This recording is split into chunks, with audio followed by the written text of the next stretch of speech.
Happy Sunday, Packers fans. Welcome into an all-new episode of the Pack-A-Day Podcast. I'm your host, Andy Herman. You can follow me on Twitter at Andy Herman NFL. You can find the podcast at Pack-A-Day Podcast. Thanks, as always, for being here. Awesome show for you today. This was an interesting one to kind of put together because I was kind of thinking of some things that I would still like Green Bay to do this offseason. I'm like, I wonder if I could put together a sort of final to-do list for the remainder of this offseason from now until basically the start of the season, right? And I'm not talking the obvious stuff.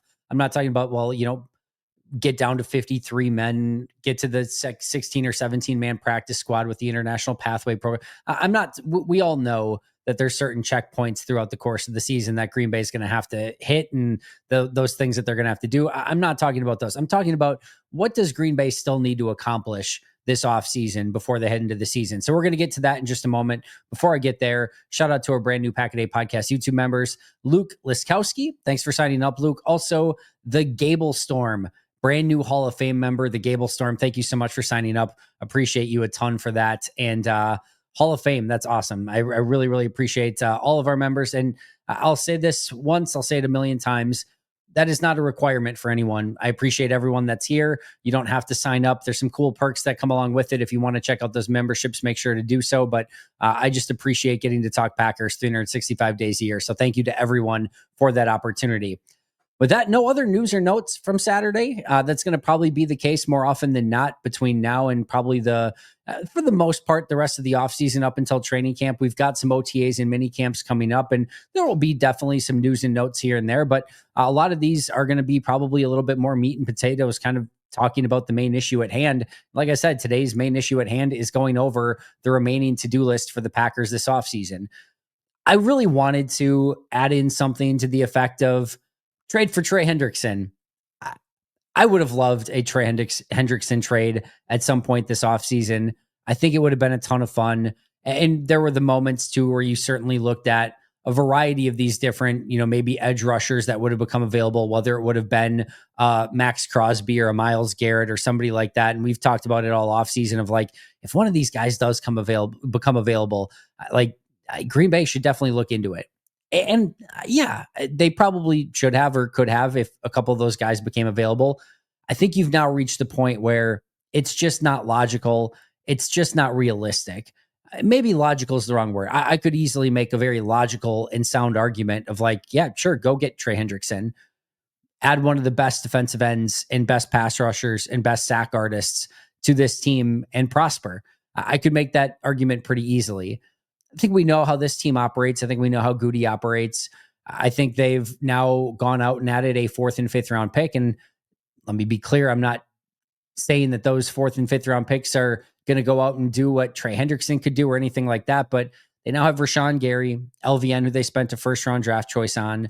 They've got Kingsley Nigbare, Bretton Cox, a 4th and a 5th round pick, Aaron Mosby. It's like, they've got guys that are going to fill those defensive end spots. And they have 2 pretty big investments in Rashawn Gary as a 1st round pick, plus a big contract, and LVN as a 1st round pick that they're going to hope can step up and be those players that they are expecting them to be, and that they don't have to go out and trade for a Trey Hendrickson or anything like that. Add on top of that, that next year's salary cap is going to get much tighter for Green Bay. And it's not just trading for Trey Hendrickson and giving up, a significant asset for him. The reason that he is upset and wants a trade is because he wants to be one of the highest paid defensive ends in football, and rightfully so. And I think if you're Green Bay, it probably isn't the right time or place to maybe do the trade for him, plus give him a massive contract at this stage of his career. If I were Green Bay, I would entertain it. I would talk about it, but that time and place for that probably should have been earlier. Now that you've signed Aaron Banks and Nate Hobbs and added a 4th and 5th round defensive ends, I don't think it makes the most sense anymore.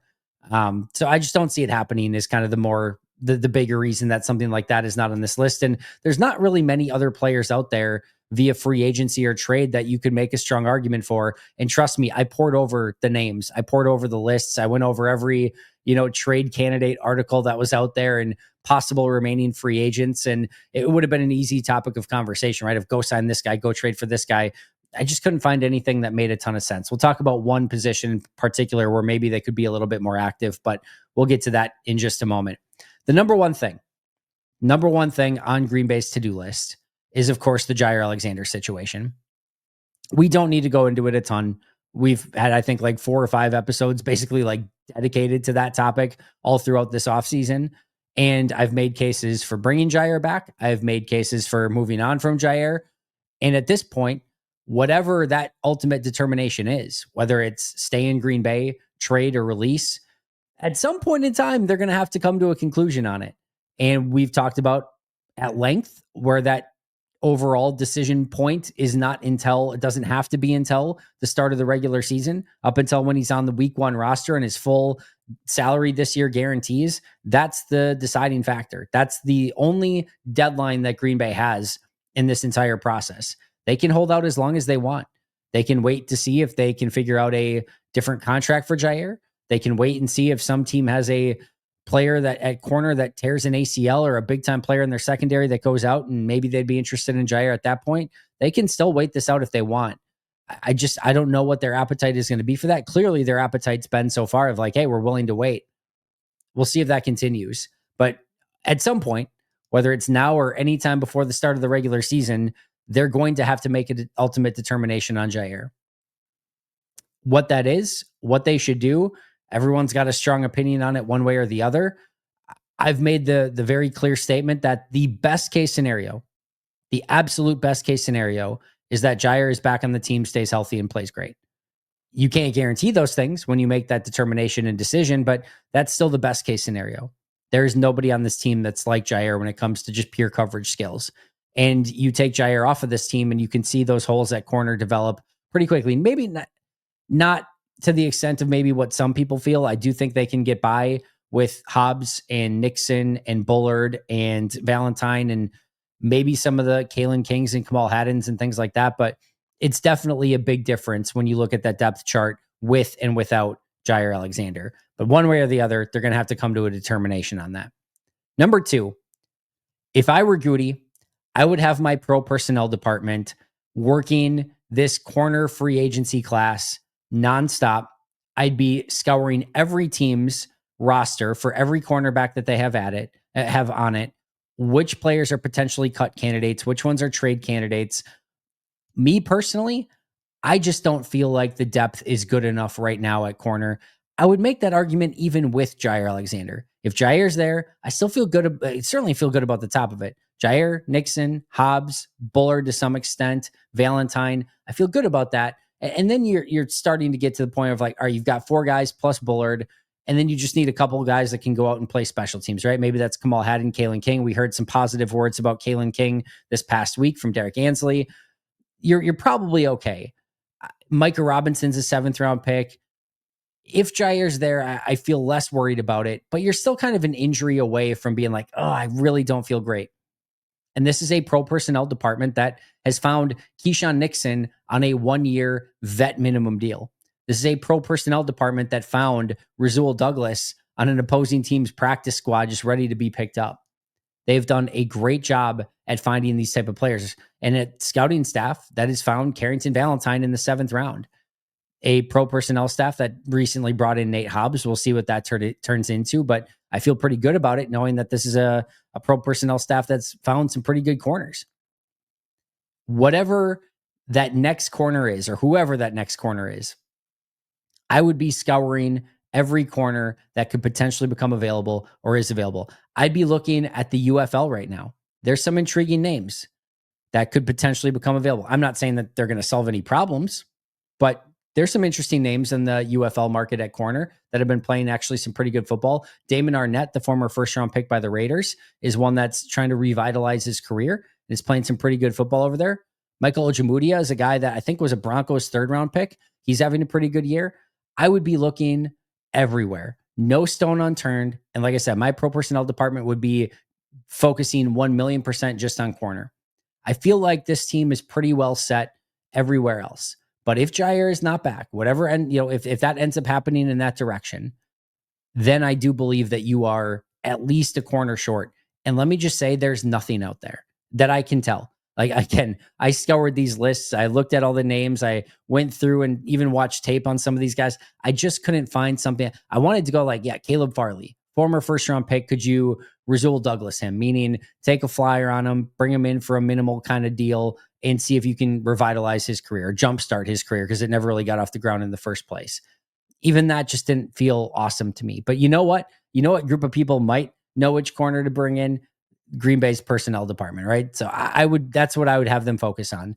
Give me a list. And the other thing I would do here too is all these available free agents that are out there, bring them in, try them out, see if something looks interesting, see if something piques your interest. Just get maybe one more guy in that room that maybe either has some experience or, again, could be this kind of flyer that maybe was a previous top 100 pick. Again, a Rasul Douglas type of situation or scenario. Just probably not Rasul Douglas himself, even though he's still out there. I'll say it again. He just did not look like himself at all last year. Don't think that's the right direction to go. But I would be looking, again, no stone unturned at that corner position to see if there's anyone that potentially makes sense, especially in the case where maybe Jaire Alexander would not be back.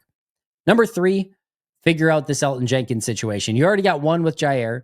You've got another with Elgton Jenkins. I don't think this is going to be anything that takes a great deal of time. We don't even know if Elgton's going to be missing any of the mandatory parts of camp and things like that. But I still think, like, just hook him up with something. Can we give him some, incentives in his contract? If he hits all pro status, a portion of his contract guarantees next year. If he hits Pro Bowl, there's a different percentage that guarantees, whatever it might be. Can we add in some things that make it worthwhile for Elgton, but also are a benefit potentially to Green Bay, where if he plays well, then it just makes sense. That's what I would be looking at. It's probably not quite that easy, but figure out something to make Elgton happy. You have to always be careful with this stuff, because if you give in every time, well, then anytime anyone's in this situation, they just say, give me more money, give me more guarantees, whatever that thing is that they want. And if Green Bay has a history of doing it every time, then you have more people coming up and asking. But I also don't think you want Elgton being, unhappy or frustrated with the situation or not showing up. You want Elgton there working with Jordan as soon as possible and getting back to working at center.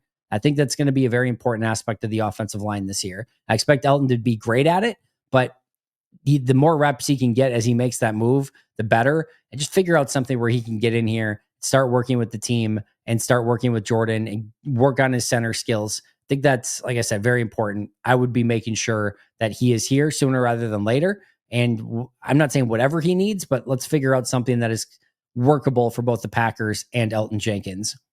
Number 4, to some extent, it might be a little bit late. It's not late or like period. It's not over.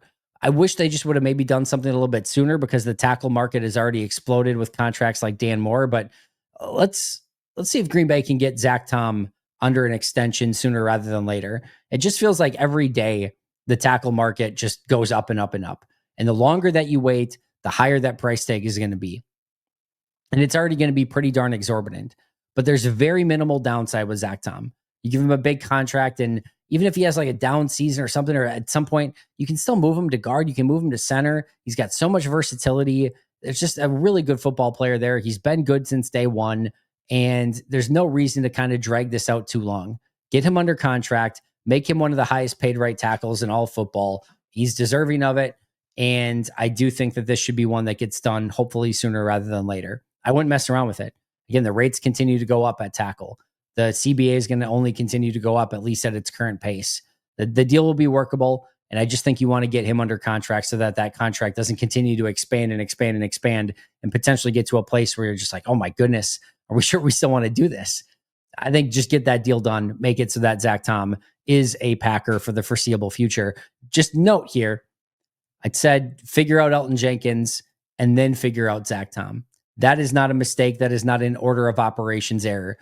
I think if you go out and give Zack Tom a huge contract, if you're Elgton, you're just thinking like, oh my God, what is happening? You gave Zack a huge contract. You brought in Aaron Banks for a huge contract. Like, can I get something here? You're moving me to center. My next year's contract is no guarantees basically whatsoever. Like, can we figure something out here?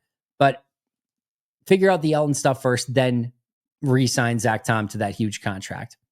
Number 5, I've talked about before. I don't know that anything's going to come out of it, but I would certainly be at least having the conversation. And that's just, let's have a talk with Malik Willis's agent. I don't think you're going to be able to lock him into anything sort of long-term, But I think what you need to do is at least make it interesting for 2026 of a decision that Malik Willis and his agent would have to make. What I mean by that is if I'm Malik Willis or if I'm Malik Willis's agent, and again, I've talked about this before, I need to go to a team next year where I have a chance to be a starter. Whether that's a team that's looking at me as a legitimate starting opportunity, or whether that's a team that is going to draft a quarterback in the first round, but they need a potential stopgap guy while he kind of gets his feet underneath him, or whether it's just a team that has a whole bunch of crappy quarterbacks and I want to go and be the backup there because I might have a better chance to actually become the starter or compete for the starter, or they're going to get benched eventually and I might be able to be the guy. If I'm Malik Willis, if I'm his agent, I'm going to take that chance in my career that I can go out and actually be a starter in this league. Now, Malik Willis is all of 25 years old. He turns 26 in about a week, actually. A week from today exactly, he'll turn 26 years old. That means next year he'll be 27 years old, and the following year he'd be 28. At 28, he would still be a potential starting caliber quarterback. He's not overaged by that standpoint, right? He's still going to have the opportunity to get paid or maybe a starting opportunity down the road. So if I'm Green Bay, I need to come up with a number that makes sense of like, hey, you need to at least consider this. If Green Bay right now offered Malik Willis a 1 year, $7.5 million deal to stay, if you're Malik Willis and his age, I think you have to at least consider it. Now that might be a little bit high. You know, we have seen, what was it, like Chase Daniel went for like a 1 year, $10 million deal or something like that. I want to say not too long ago, but that's a good price for a backup quarterback on a 1 year deal. And right now, there's no guarantee that Malik gets any opportunities. And he could go out and have a bad preseason this year and then not get any opportunities in the regular season and be worth less on the open market next year. But if I'm Green Bay, I'm looking at it and saying, man, I have the best possible backup. He showed it last year, can come in, run a version of the offense, still be successful, came up with some big throws and some big moments. You know, we're not going to ask him to do too much, but we really like who he is. He seemed like the consummate professional, like a perfect backup for Jordan. If I'm Goody, I'm making sure at least make it a decision. And if I make a good offer at like 7.5 million for next year and they're like, nah, we're good. All right, well, at least I tried. At least I tried to get him back. And if you're Malik Willis and his agent, you might say, all right, like 1 year, 7.5 is tough to pass up. That's a good amount of money next year. And then we're still an unrestricted free agent the year after that when he's 28 years old, which isn't the worst case scenario in the world. So I'm at least working on it if I'm Goody and company and seeing if we can get something done, because I do think he's a great backup for Jordan Love, and it gives them a real opportunity to win football games if Jordan goes down for a 3 to 5 game stretch. So if I'm at least going to have that conversation if I'm Goody. Number 6 is explore Romeo Doubs trade value. And if some of the rumors and reports out there are true, it sounds like maybe they did this a little bit during the DK Metcalf trade rumors and whatnot, but I am going to say this clearly. I would not trade Romeo Doubs at this point in time. I'm at least getting through camp and seeing where Golden and Savion Williams are at, and Wicks and Reed and all those guys. And I probably need one more to step up, whether that's Malik Heath or Bo Melton or whomever. I'm at least, looking to make sure that the receivers are in a great spot before I trade Romeo. And even then, I still might keep him up until maybe the time where Christian's about to come back and you can explore it at the trade deadline. But you want to be prepared just in case. If you do get to the end of training camp and Savion Williams looks like a stud and Matthew Golden looks like a stud, Wicks looks like he was in 2023 and Reed looks great, yeah, you could probably have a little bit more of a conversation of like, hey, can we move on from this guy, get something in return? Or at the trade deadline, if he's playing great and your team is just struggling and is behind the 8 ball and probably can, look to trade somebody away and it's not going to hurt the team all that much. All right, well, then you could trade Romeo Doubs in that situation. I would just be prepared, knowing what I could get, whether it be player, pick, or whatever, to say, hey, all right, if this doesn't go the way that we expect it to, or if just we have a great receiving room and we need to kind of almost clear a body to make it so that everyone's getting enough opportunity in the offense, all right, well, then see if you can maybe make that trade. But I'll at least be sniffing around, gauging the value, and seeing it so that if and when that time does come, I can make an educated decision on it and say, all right, let's make that phone call and let's figure out that trade. Or no, the offers weren't good enough. We're just going to keep them on the team anyway. And I'll say it one more time. If it were me, I would keep him at least at this point in time, and see how things go and then make that decision later. Number 7 is build that Savion Williams offense. This is a little bit more of just a start building in some of these new plays and designs for Matthew Golden and Savion Williams and some of these new players on offense. But it's also, hey, this guy is potentially special. Figure out ways to get the ball in his hands and let him do some heavy lifting for you. I do think he has that type of ability. I do agree with Goody that if you look at Savion Williams, especially in his first couple of years at TCU, or I should say the 2 prior years at TCU, he does look like a true wide receiver. This is not just your gadget guy that cannot do true wide receiver stuff. I believe he can do really legitimate true wide receiver stuff. I don't think you have to baby him or say, yep, let's just end arounds, reverses, put him in the backfield, wildcat stuff. I don't think that's the way that you have to go about it. But I do think he's massively talented. And I do think that he can do some really fun stuff with the ball in his hands.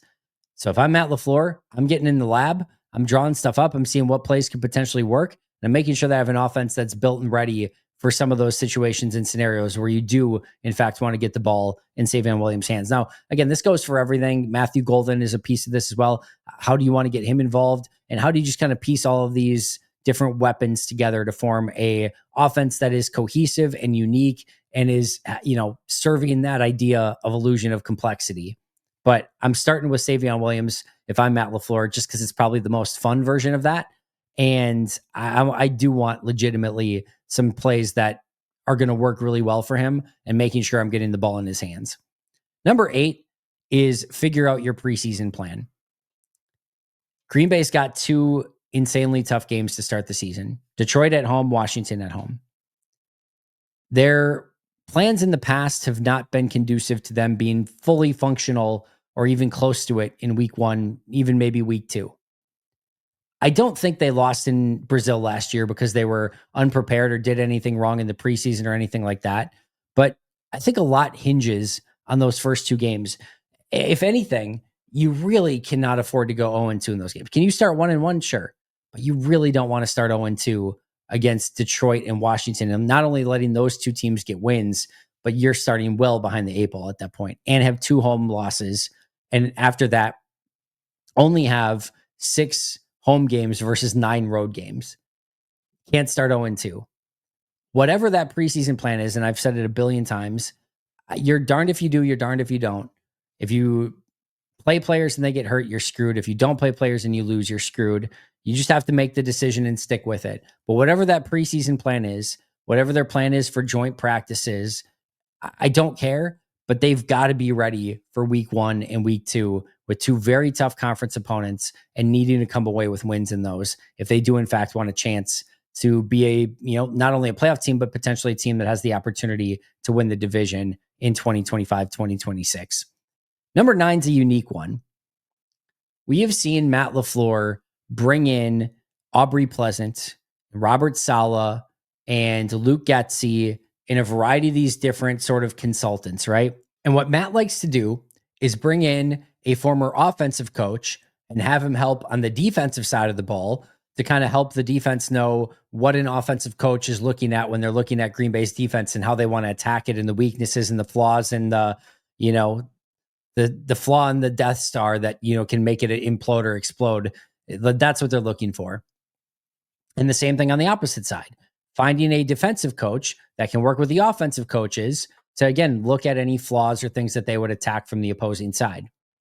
Like I said, Aubrey Pleasant, Robert Saleh, multiple coaches, Luke Getsy, that they've used in this role in the past.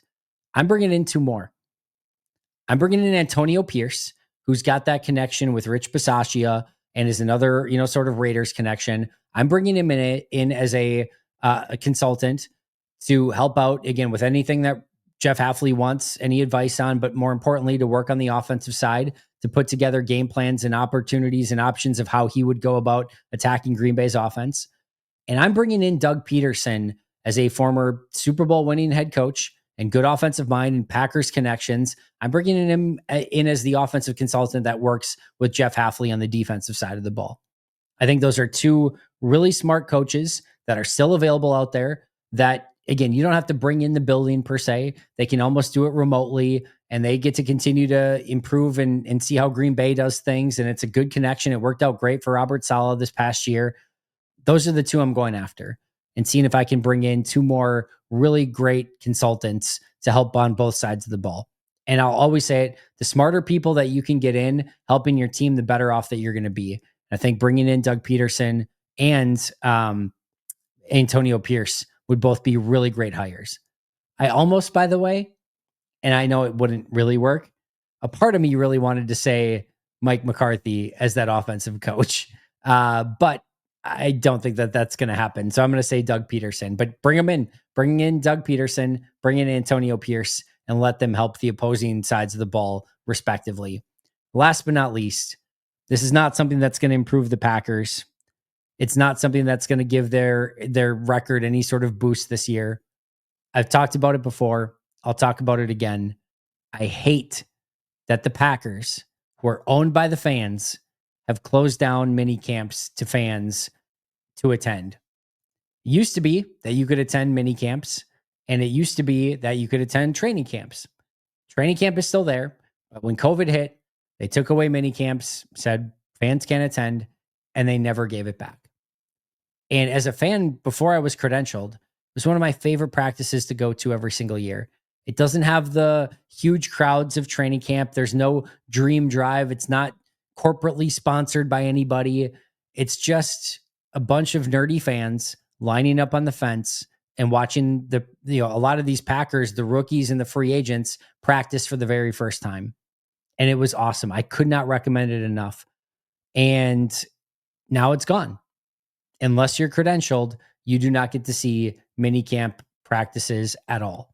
And I just think it's crappy. And I really wish that they would find a way to change that. And sometimes those mini camp practices are a little bit nondescript, and I think that's maybe why they do it. Fans don't care. If it's just, look at family night. A lot of that stuff is quarterbacks thrown into a net and things like that, going through drills. They just want to see their team. They just want to see these guys in Packers uniforms for the first time, get that first glimpse of what the 2025, 2026 squad is going to look like in person. Open it back up. You're not running anything crazy in those anyway. You're not, doing a hardcore install. Open them up, let the fans back in, let them see minicamp, and, let this be the team that is still owned by and, thought of by the fans, and what their decision making is in regards to. The fans should still have a big role in that. I get winning and losing is the number one. You're not losing any sort of competitive advantage by opening up just one practice. That's all I'm saying. Just one practice. Open up one mini camp practice back to the fans and let them attend. All right, I'll get off my soapbox now, but that's my one. I still am frustrated by. You're supposed to be a team that is, owned by, operated by, and, always considering the fans. And sometimes it just doesn't feel like that is always the case. Those are my 10 things that Green Bay, I think, needs to do this offseason. Figure out the Jaire situation. Have your pro personnel department work on available corners and figure out at least your emergency list, if not bringing in one or two of these guys, maybe somebody from the UFL or, again, a free agent that's out there. Figure out the Elton Jenkins situation. Re-sign Zack Tom. Talk to Malik Willis's agent and see if there's a deal that makes sense for both sides. Just get a gauge on Romeo Doubs' trade value. Don't need to do anything now, but if something does need to happen at some point, at least you know which teams to go to and call around and figure out what the best value is. Build your Savion Williams and kind of the remainder of the offense and defense based on getting some of these new players in. Figure out your preseason plan. Hire Antonio Pierce and Doug Peterson as consultants and open those mini camp practices back up to the Packer fans. That's going to do it for me today. Thank you as always for joining me. Shout out to our Hall of Fame and All-Pro members, Most Hated Minnesotan, PJ Wynn, John Wild, Brandon Paletta, Boom Handle, Donald Lee, Lori Lord, Baby QB, David McCluskey, Donald Decker, Alex Wong, Peter Ritaka, Jay Zimmerman, B. Brown, Puerto Rican Packer, Dan Gessford, Dylan Pat Scott, SoCal Pack, Chris Rager, Izzy Roberts, Ian Ewing, Jake Koner, Carlo Delgado, Willie Winkle-Stinkle, Jen Wright, The Gable Storm, and Matt Geiger. I'll see you guys tomorrow, but until next time, and as always, go Pack Go.